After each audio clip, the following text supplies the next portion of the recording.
Well, I'm looking forward to your trip getting started. I want to give you a quick tour of the motorhome. Up here, of course, is where you're going to steer it. I'll have a separate video for that. Up here is the front sleeping area. Those forward cushions can come back, and they do cover this whole area. It's nice and strong for adult. Certainly big enough. 96 or so inches wide, 70 or so deep, so it is quite deep. You do have one of the TV up here. Your next sleeping area is also the dinette here. The dinette does have 4 seat belts here. Those are the DOT approved seat belts, and there is a latch system for car seats, so if for little ones that's helpful. This table does come down.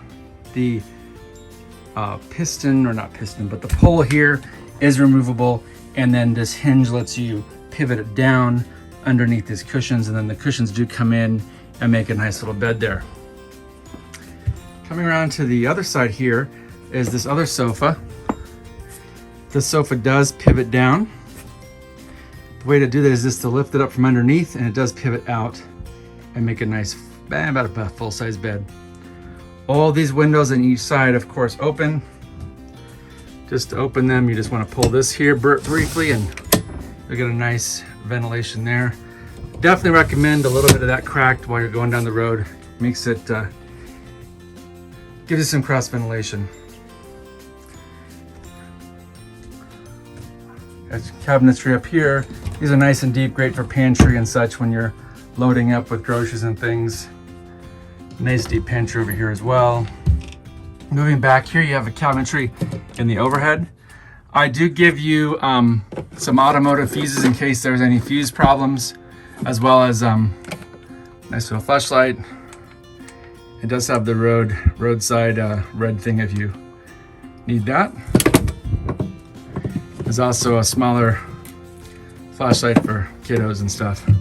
Nice little hooks here for hanging up, hoodies, sweatshirts, whatever, when you've been outside.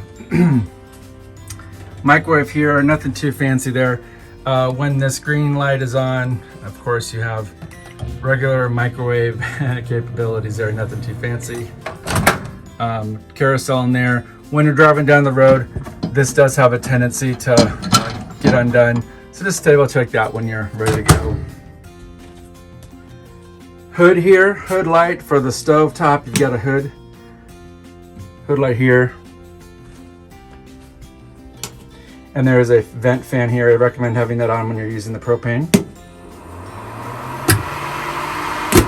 And of course, it does vent outboard. To start this, it's kind of like a barbecue grill. You just move this to light, and you move the spark button, and there you go. Same thing on the other ones as well.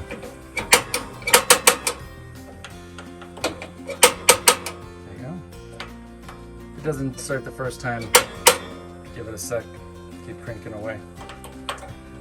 Moving it to off, I'll turn it off, of course. You do have some pots and pans under here. Supplies for dishes, some Clorox stuff there, garbage bag, etc. If you order the kitchen kit, you do get the utensils here. The sink, just like your home sink. You don't want to put any food down there because there's no garbage disposal. Paper towel holder, of course. Up here you've got coffee maker and pots and pans if you've elected to have the coffee maker and the pans and cups. Over here is the refrigerator. I'm not sure what the cubic feet of this guy is. Certainly enough for a week, couple days. Definitely want to get this cold before you load groceries in it. When you're wanting to start it up, you'll just want to push it here. Once this switch is pushed in, it is on. And the auto switch will let it toggle from the propane to the electric depending on what your mode is. So if you know you're going to be off electricity, you can just go to gas. Safest bet, leave it on auto. Moving further back, there is this control panel here. Moving top to bottom, you've got the water pump here. You do want to have that water pump on when you're not connected the hose to the campground's water supply. If there's water in the tank, you will be able to have water in the faucet. So turn the water pump on, come over here, works just like home. There is a sound of a pump back here somewhere that will be surprising at first. This is your level test. This will tell you what's in your gray tank, which is your sinks and your shower water. The black tank, which is the toilet water. The fresh water is what's loaded in here as fresh. LP gas is your propane. This is your battery and the coach itself. So if you just push level test, this will give you those indicators just like that. Okay, when you want to start your water heater, you just push this to on. And once this light turns off, you will hear a little bit of a burning sound down there, like a little jet engine. That'll tell you the water heater is on. And it'll run until it heats up 6 gallons of water. On the generator, you'll want to push this down for 10 seconds. Once that happens, this will light up in the generator, then you'll be able to push start. So we'll push this for 10. Light comes on. Once that happens, then you can push this down for about 10 to 15 seconds.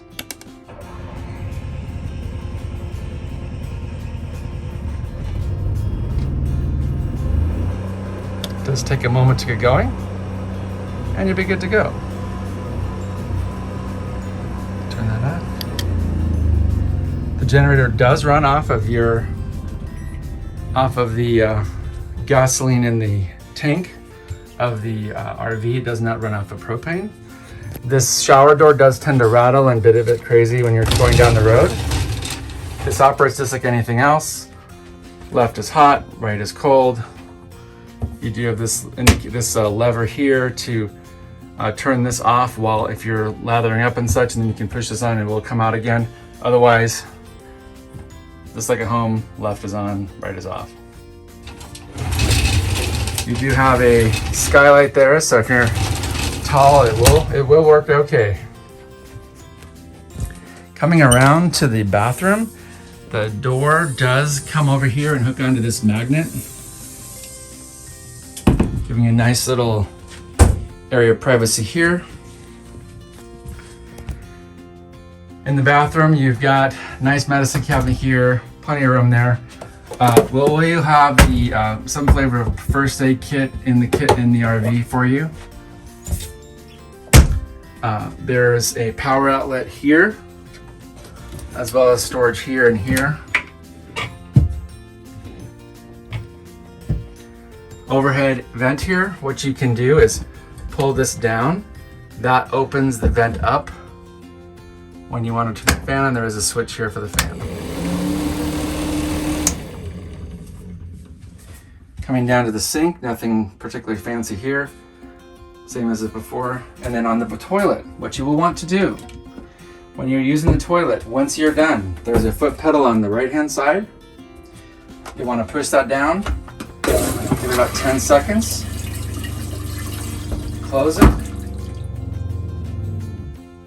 Often you'll want to push it down for 10 or 15 seconds more just to flush some more if you need to. And that's perfectly okay. Great to have plenty of water in there covering up the valves and stuff to keep the valve lubricated as well as to keep the aroma down. Okay, let's go to the bedroom. Nothing too remarkable back here. Do have some hooks here.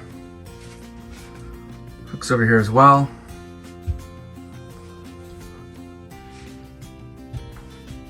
These switches here are going to control those lights above the bedroom, the bed, rather. A nice cabinetry over there, nice and deep. You do have hanging cabinetry here. And of course, 1, 2, 3 drawers. And a power outlet on the other side where that green light is. I will have towels for you. Usually the towels will be over here, as well as the bedding in a plastic vacuum sealed bag. Again, with these vents, what you'll want to do is when they're open, you can always close them like this to open. Pull this down, tug this back, and it just let the vent come out, just like that.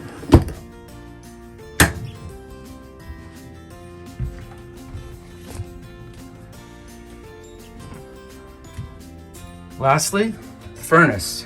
In the winter, if it's cold out, you do want to have the furnace operational. This is your thermostat. You cannot adjust that. Your only thing here is to control the furnace power. All the way to the left is off. Moving it midway, we'll turn it on. When you want it off, move it all the way to the left and make sure it click. That'll make sure you know it's off. Air conditioner works opposite. When you're plugged into the shore power or your generator is running, simply move the switch here. You can have a fan and or air conditioner will operate right from here.